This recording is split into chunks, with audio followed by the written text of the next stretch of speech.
সকালবেলা হচ্ছে best time পাখিকে সবজি দেওয়ার জন্য। পাখি সকালে যে খাবারটা দিবেন সেটাই খাবে এবং সেটাই তারা অভ্যস্ত হয়ে যাবে। এটা অঙ্কুরিত ছোলা, এটাই পুষ্টিগুণ আরও বেশি থাকে। আর এখানে আছে বাঁধাকপি, গাজর আর শসা, এই তিনটা আমি মিক্সড করে তাদের ট্রেতে দিয়ে দিব এবং মাস্ট এই খাবারগুলো আমরা ছড়িয়ে দিব, না হলে তারা শুধু শুধু মারামারি করে।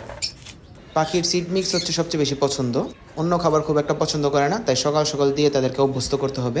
তারা অনেক ঘুরে ফিরে এসে তারপরে ট্রেতে আসবে খাবার জন্য, কিন্তু এখানে যদি আমি সিড মিক্স দিতাম তাহলে তারা আমার পায়ের কাছে এসেও খাবারটা খাইতো। তবে তাদের সুস্থ থাকার জন্য আরও ভিটামিন এবং মিনারেলসের প্রয়োজন আছে, তাই তাদেরকে শাকসবজি খাওয়ানোর অভ্যাস করতেই হবে এবং আস্তে আস্তে তাদের অভ্যাস হচ্ছে। আজকে অনেক বেশি গরম, পাখি অনেক পানি খাচ্ছে এবং তাদেরকে ফ্যান সেট করে দেওয়া হয়েছে। সব পাখি ফ্যানের নিচে এসে বসে আছে, এই দৃশ্যটা খুব কমই দেখা যায়।